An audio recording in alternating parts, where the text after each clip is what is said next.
Hello friends, welcome to my அஸ்தல் food channel. இன்றைக்கி இந்த மாதிரி ஒரு மட்டன் சுக்கா எப்படி செய்கிறது அப்படின்றத நம்ம பார்க்கலாம் ஈஸியாக. இது நம்ம ஈஸியாக பண்ணுறது தாங்க, ரொம்ப கஷ்டமே கிடையாது. ஒரு சூப்பரான ஒரு மட்டன் சுக்கா நம்ம செஞ்சு சாப்பிட்லாம். வாங்க அதை எப்படி செய்யணும் அப்படின்றத நம்ம இந்த வீடியோவில் ஃபுல்லாக பார்க்கலாம். வாங்க, முதல்ல இந்த மாதிரி ஒரு வாளியை வச்சுக்கலாங்க. ஃபஸ்ட்டு எண்ணெய் நல்லெண்ணெயை ஊற்றிக்கலாம். கடுகு போட்டு பொரிஞ்ச பின்னாடி வெங்காயம், அதுக்கப்புறம் நம்ம பச்சை மிளகா, வெங்காயம், பச்சை மிளகா, கடுகு, அது கூட நம்ம கொஞ்சம் கருவேப்பிலையும் போட்டுக்கலாம். இப்போவே இது எல்லாத்தையுமே ஒட்டுக்க நம்ம போட்டுடலாம். போட்டு நல்லா கிளறி விடணும். அந்த வெங்காயம் இருக்கு இல்லைங்களா, அது நல்லா வேகணும். அதுக்கு நம்ம லைட்டாக சால்ட்டு போட்டுக்கிறோம், உப்பு கொஞ்சம் போட்டுக்கிறோம். போட்டுவிட்டு நல்லா கிளறி விடலாம். நல்லெண்ணெய் தான் ஊற்றணும். உங்களுக்கு எது வேணுமோ நீங்கள் அது சூஸ் பண்ணிக்கலாம். நான் நல்லெண்ணெய் தாளிச்சிட்டு இருக்கிறேன். அதுக்கப்புறம் நம்ம அரைச்சி வச்சுருக்கிற அந்த பேஸ்ட், அதாவது அரைச்சி வச்சுருக்கிற அந்த பேஸ்ட்டை நம்ம போட்டுடலாம். இதில் நிறைய பொருட்கள் இருக்குது.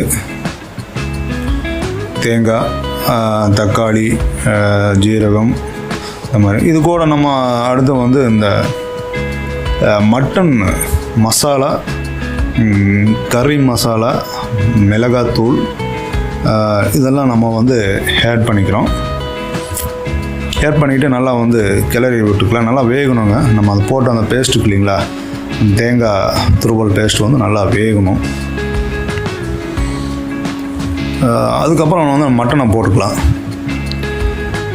போட்டுவிட்டு நல்லா கிளறி விடுங்க. ஒரு ஈஸியான ஒரு மெத்தடில் நம்ம அந்த மட்டன் சுக்கா செய்கிறது ஈஸியாக தான் இருக்கும். சிம்பிளாக நம்ம முடிச்சிடலாம். நல்லா டேஸ்ட்டாக இருக்கும். நம்ம அந்த பேஸ்ட் அரைக்கிறீங்களா, அப்போ அந்த பேஸ்ட் அரைக்கும் போது தக்காளி, தேங்காய், இஞ்சி, பூண்டு, அது கூட நிறைய சில பொருட்களை நம்ம சேர்த்து தான் நம்ம அரைக்கிறோம். உப்பு பார்த்துக்கோங்க. உப்பு இந்த இடத்துல உங்களுக்கு எந்த அளவுக்கு இருக்குன்னு பார்த்துட்டு அந்த அளவுக்கு நீங்கள் லைட்டாக உப்பு சேர்த்துக்கோங்க. பாருங்கள், நல்லா அருமையாக ஆயிடுச்சு. இந்த நம்ம போடுற இந்த பொருட்களில் தான் அந்த பக்குவத்தை நம்ம கொண்டு வரணும். அடுப்பு சிம்மில் வச்சுக்கோங்க. ரொம்ப நீங்கள் வச்சிங்கனாலும் உங்களுக்கு சீக்கிரம் கருகுன மாதிரி ஆயிடும். பாருங்கள், அருமையாக ஆயிடுச்சு. செமையாக இருக்குது. இந்த மாதிரி நம்ம செஞ்சு சாப்பிடும்போது வீட்டில் குழந்தைங்க நல்லா விரும்பி சாப்பிடுவாங்க. அது மட்டும் இல்லாமல் நம்மளும் சாப்பிட்லாம். செமையாக இருக்கும். பாருங்கள், ரெடி ஆயிடுச்சு.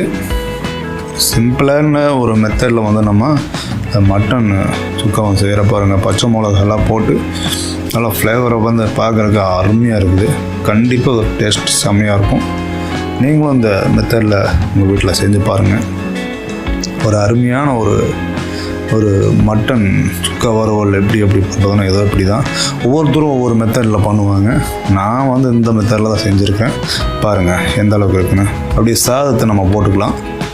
சுட சுட சாதத்தை போட்டு அந்த மட்டன் சுக்காவை அப்படியே போட்டு அப்படியே பிணைஞ்சு சாப்பிட்டா ஆஹா, வேறு லெவலில் இருக்குங்க.